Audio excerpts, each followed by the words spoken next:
After closing the deal with Turner Construction, I was having coffee with their representative, Sharon. It's not often that I have coffee with a client's representative. However, Sharon and I are the same age, so we naturally hit it off. We were chatting about trivial matters. Suddenly, Sean's boss, Nathan, the manager of Turner Construction, came over and said something shocking. Your company's president didn't go to college, did he? We don't associate with the likes of you. The contract is off. Sean turned pale instantly. As I stood there in astonishment at Nathan's rude attitude, the situation took an unexpected turn, and Nathan would come to regret his words. My name is Frank Wiseman, and I am 35 years old. I currently work at a small factory. Even though it's a small factory, I take pride in my work every day. Since graduating from high school, I have been working tirelessly. The reason I ended up working with just a high school diploma is related to my illness. I have suffered from a mysterious illness since birth that severely weakens the muscles in my legs. Because of this, I have been forced to use a wheelchair since I was very young. Before I started elementary school, even though I was in a wheelchair, everyone around me was kind, and my parents showered me with love, so I had no problems. However, when I entered elementary school, the situation changed drastically. My classmates began to mock me for being in a wheelchair. Hey, you're in the way. Move it. I'm sorry. Even when I apologized, my classmates continued to follow me around and make snide remarks. Why do I have to go through this? It's not like I chose to be born with this body. I was so frustrated and sad that I couldn't even put it into words, and I spent my days crying in a corner of the house.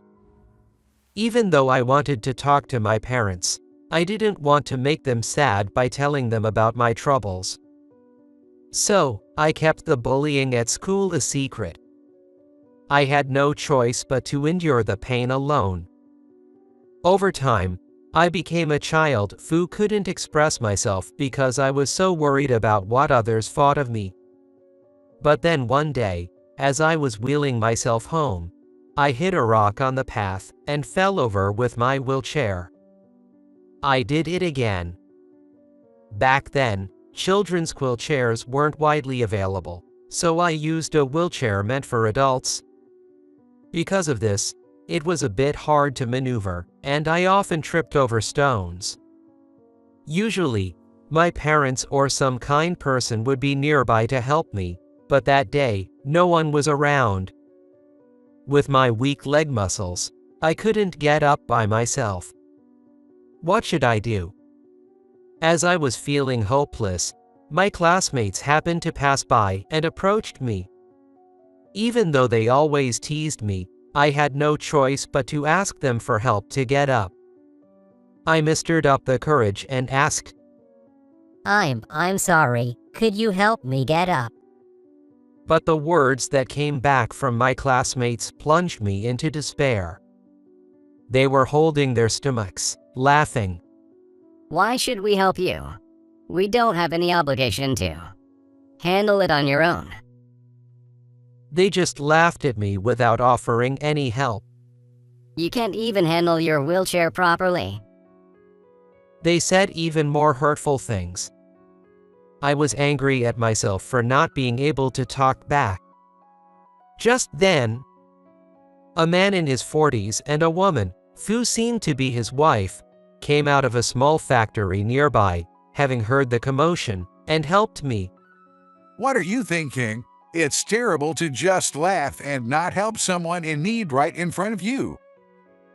Hearing the man's voice, my classmates ran away. The man and the woman then helped me up and checked to see if I was injured. Are you okay? The path here is bad, so it's hard to move around in a wheelchair. Oh, your knee is a bit scraped. Let's go inside and take care of that. The woman said as she pushed my wheelchair and took me into the factory. Inside the factory, large machines were running non-stop. Having never been inside a factory before, I watched the scene with great interest.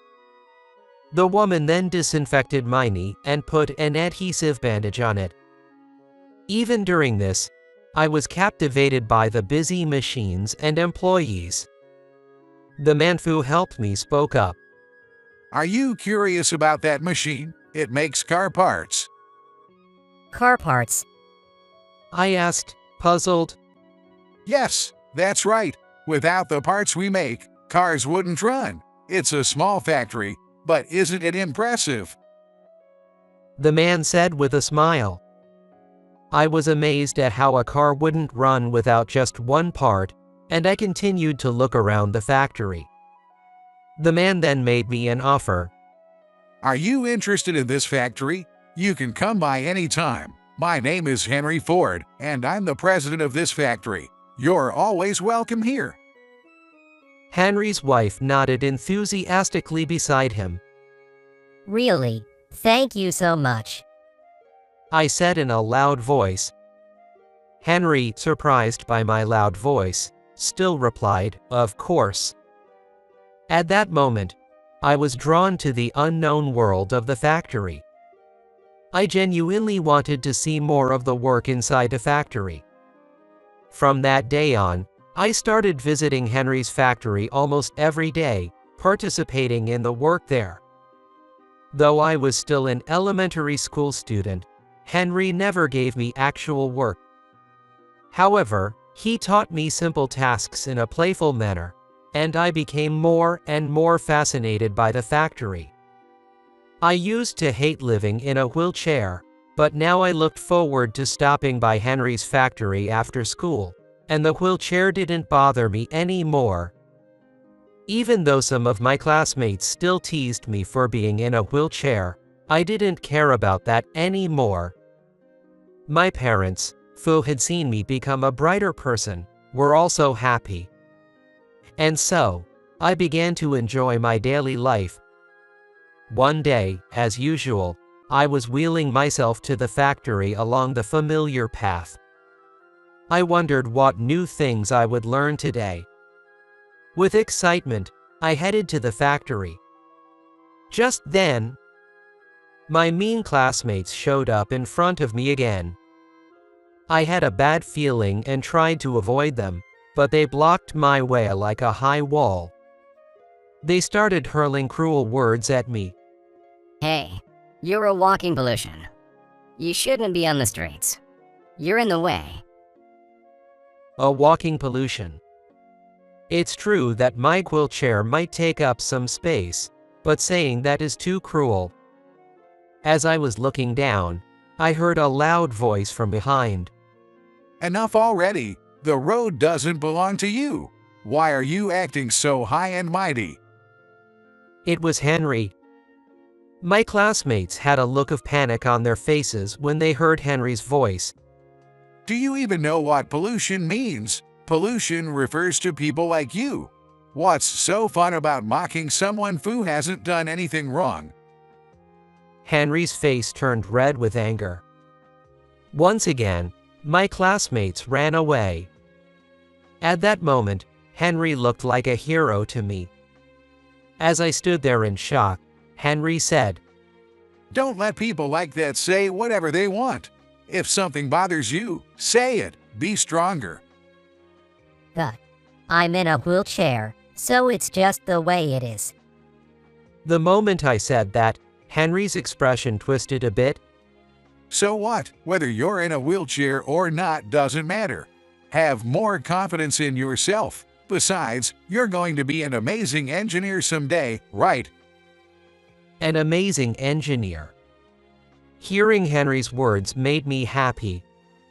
Yes, I want to become a top-notch engineer like you, Henry. Hearing this, Henry smiled warmly. From that day on, I wanted to work at Henry's factory in the future. Time flew by, and I became a senior in high school. Compared to my elementary school days, I had grown bigger and became better at maneuvering my wheelchair. I still visited Henry's factory almost every day. Now, I enjoyed doing hobby projects with Henry. One day, a piece of paper fell out of my bag onto the floor. Henry picked it up and handed it to me. A career plan. You're already at that age, huh? Yeah, since there are limited colleges that can accommodate wheelchair users, my choices are restricted. I really wanted to study engineering, but it can't be helped. When I said this sadly, Henry revealed an amazing fact.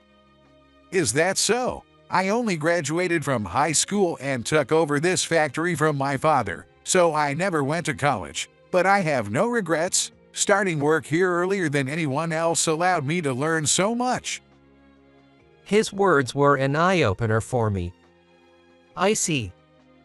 College isn't compulsory, so if I don't want to go, I can work just like Henry did. With that in mind, I made a decision. I went home and told my parents about my feelings. I'm not going to college. I want to learn engineering at Henry's factory and become a skilled engineer. My parents were surprised, but agreed with my decision. I'm moved that you're being so positive. You used to struggle to express your feelings. It's all thanks to Henry. Of course, it's your life, so do what you want. So, I decided to work at Henry's factory after graduating from high school. I graduated from high school without any issues and immediately started working at Henry's factory. Henry taught me the factory work thoroughly from scratch. 20 years have passed since then. I am now a skilled engineer, working energetically at a factory. One day, I was making my sales rounds to secure a contract. This was a sales trip to let people know about the products from our factory. As usual, I was wheeling myself along when a man in a suit walking toward me suddenly spoke to me. You're Frank, right? You haven't changed a bit. I recognized that voice. My heartbeat skyrocketed. As I stayed silent, Nathan started laughing. Remember what I said back then. You're a walking pollution, so stay off the road. You're a nuisance and an eyesore. Yes, the person talking to me was my old classmate, Nathan, who used to mock me relentlessly. I struggled to maintain my composure and spoke to Nathan. Sorry, but I'm working, so I have to use this path. When I said that, Nathan laughed. Work? There's no way someone in a wheelchair can work. What is he talking about? There are plenty of people who work in wheelchairs. As I stood there in shock, Nathan continued rapidly.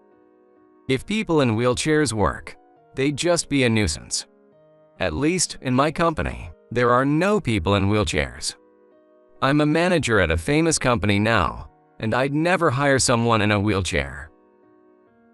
Hearing Nathan's words made me sad.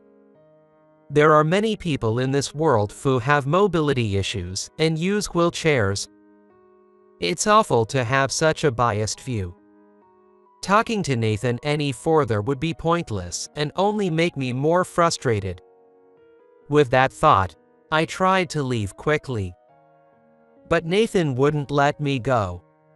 Anyway, you should make sure not to bother others. Just being in a wheelchair is a real nuisance. And remember, I'm in a higher position now, so even though we're classmates, you should speak to me with respect. Hearing those words made me truly angry. Why should I speak to my classmate Nathan with respect? I wanted to say something back, but I decided it was a waste of time to talk to Nathan. I quickly left the scene. Nathan's laughter echoed behind me for a long time. Running into Nathan before my sales calls, what a day. I was exasperated by my bad luck. However, the sales calls went well, and I headed home exhausted. A few days later, I received a call from Turner Construction, a major construction company, wanting to discuss a business deal.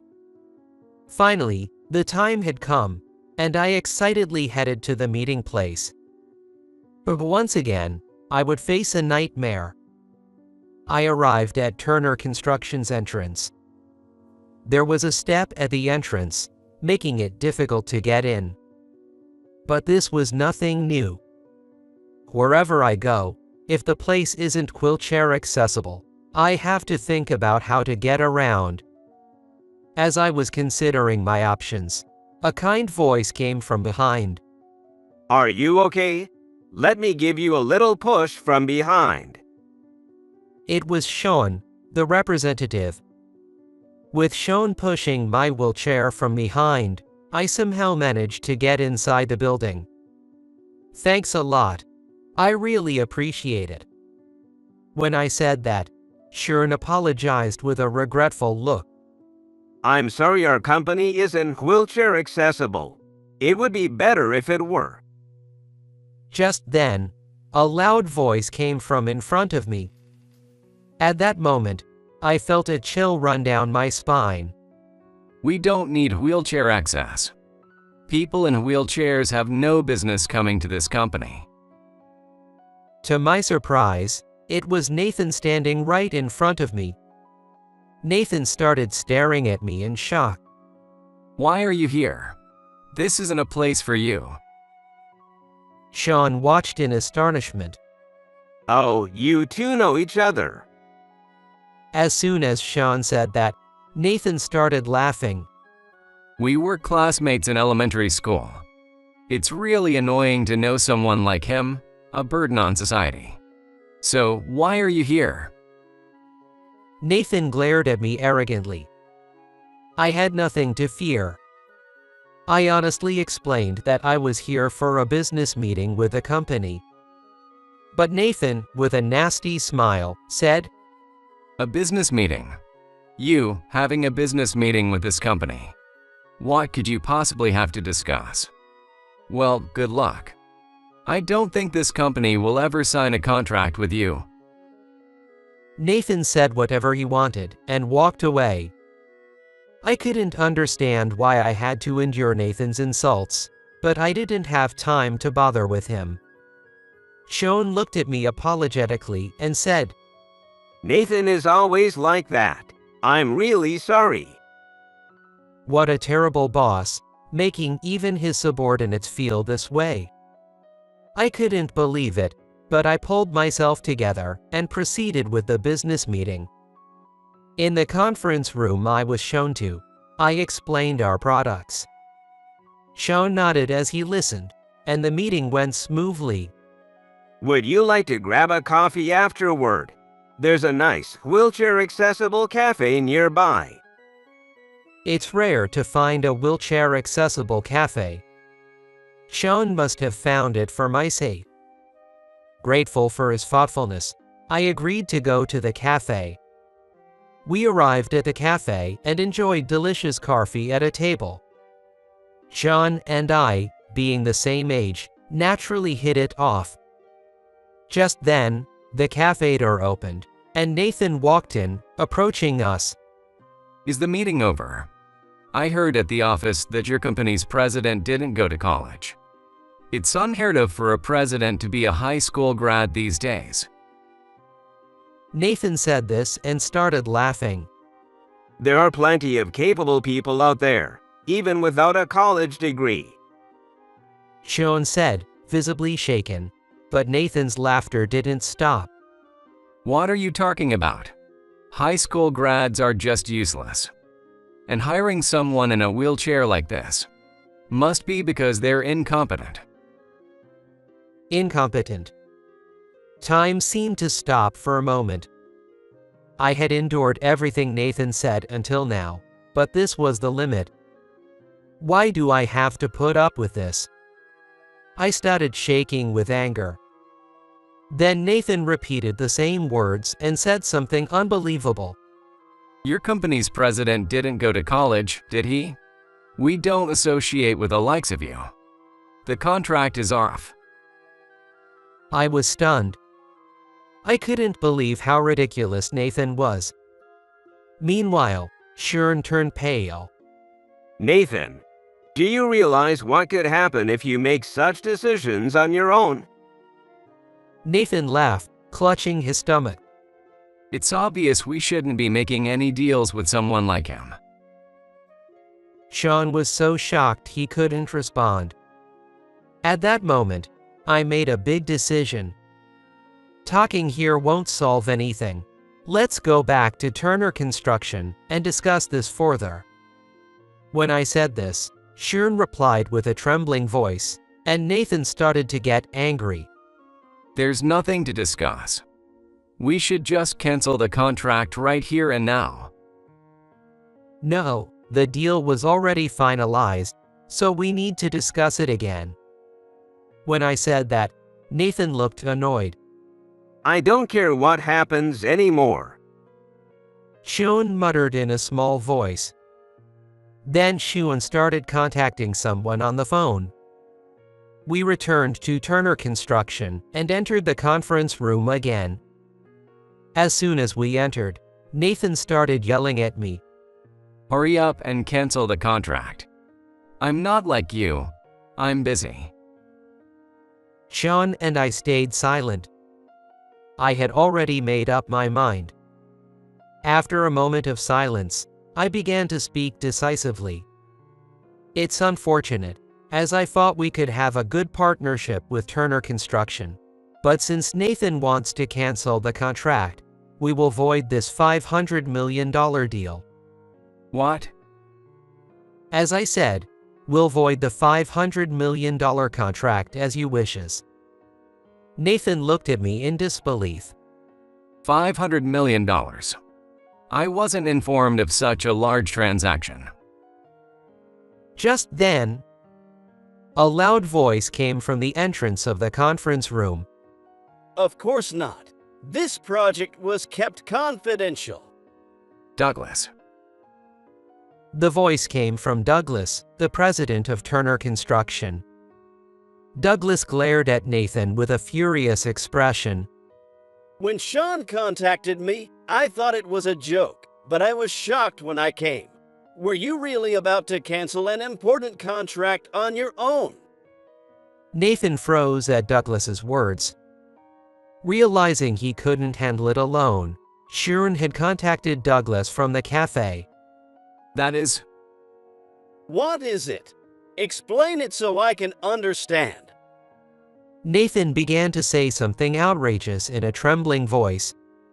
Frank has always been a nuisance because of that wheelchair. And on top of that, he didn't go to college. You, being highly educated, must understand that compared to us college graduates, high school grads have neither the education nor the class.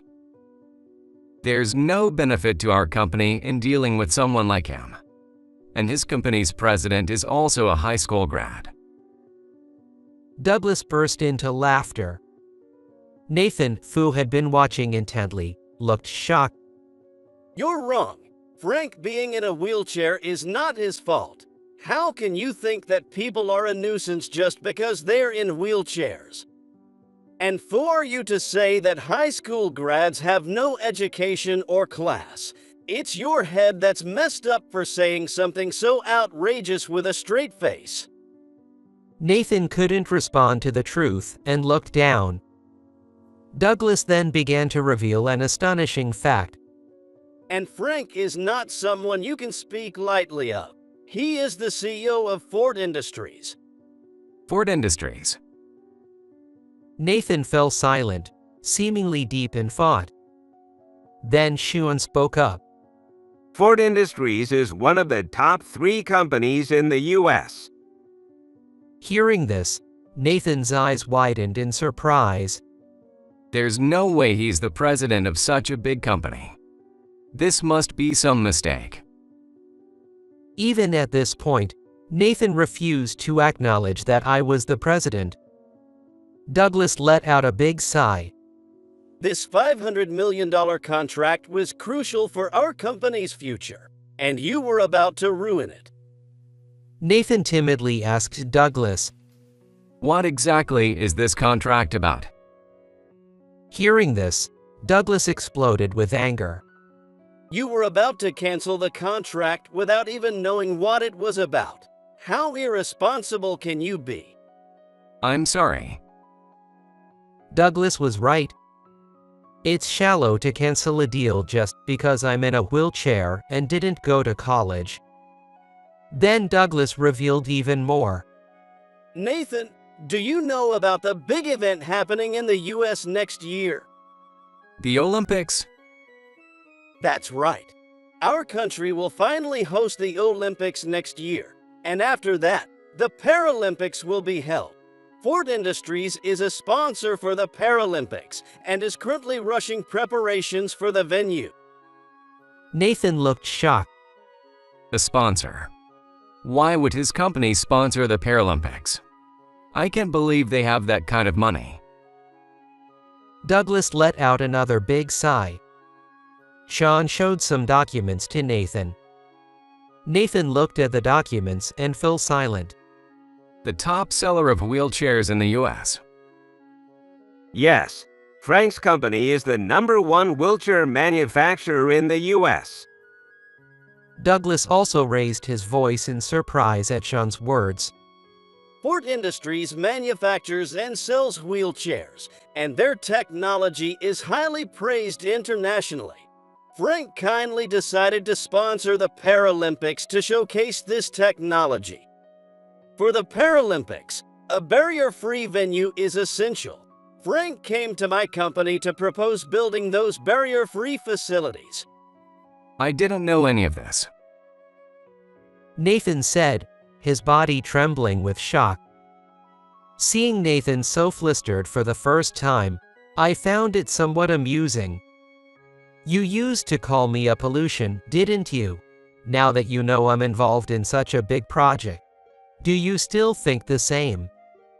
When I said this, Nathan's face turned pale.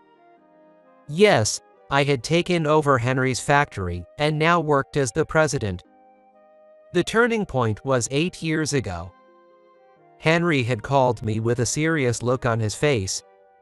My wife and I are getting old. I want to entrust this factory to you. Can you take on this responsibility? I was so surprised by the sudden proposal that I almost fell over. Seeing my reaction, Henry said, I have nothing more to teach you. I've taught you everything without holding back. I can trust you with this factory. Those words made me decide to become the president. As a president, and sometimes as an employee, I worked hard. Ford Industries had mainly been manufacturing car parts, but one day I decided to pursue a long-held dream.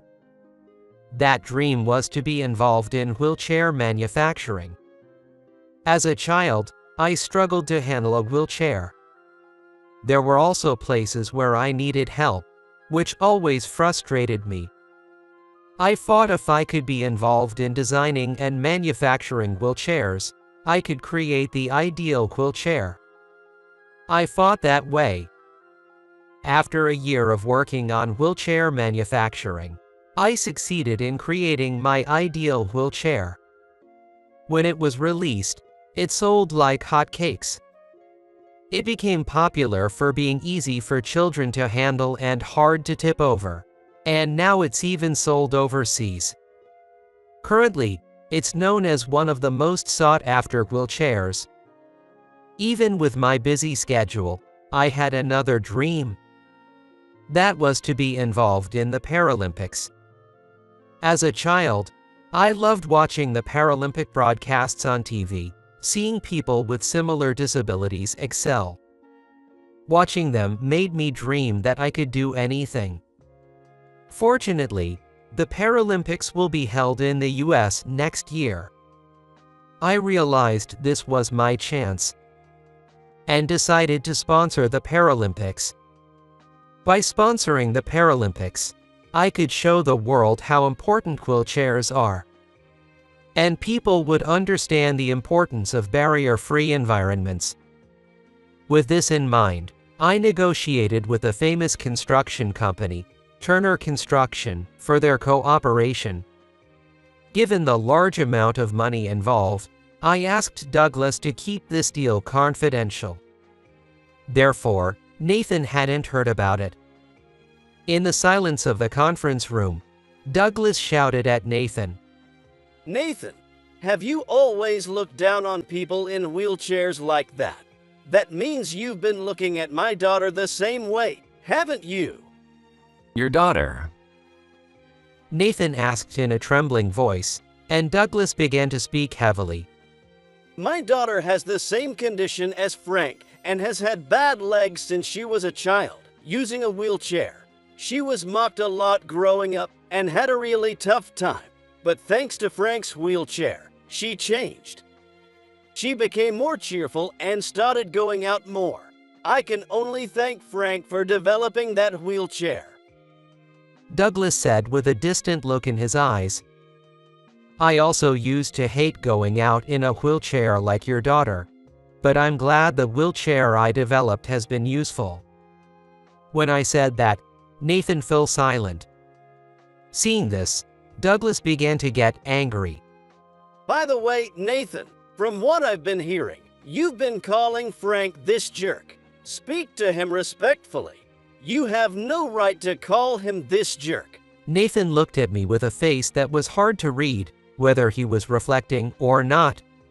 Frank, I'm sorry for the trouble caused by our former employee. We would like to continue with the contract as planned. Is that okay with you? The moment Douglas said that, Nathan turned pale and started trembling. Former employee. I nodded firmly next to the shaken Nathan. I want people with physical disabilities like mine to be encouraged by the Paralympics. It's clear that the Paralympics can be a beacon of hope for people with disabilities. Let's work together to make it a great event. When I said that, Douglas shook my hand firmly. At that moment, Nathan started yelling. Douglas, why are you calling me a former employee? Douglas looked at Nathan seriously. Turner Construction wants to promote more barrier-free initiatives in the future. This is to make life easier for people in wheelchairs. But you haven't been kind to people with disabilities like those in wheelchairs. Someone like you has no place here. It's better for you to resign from this company. Douglas deliberately didn't use the word fired, but it was effectively a dismissal. No way. This can't be. Realize that your past actions have led to this outcome. Nathan collapsed on the spot and didn't move. The arrogant Nathan was gone. After that, Nathan resigned from a company, as Douglas had said. He then started his own company. However, it didn't take off and went bankrupt in 6 months. He is now struggling to repay the debt he incurred. The consequences of his actions have caught up with him.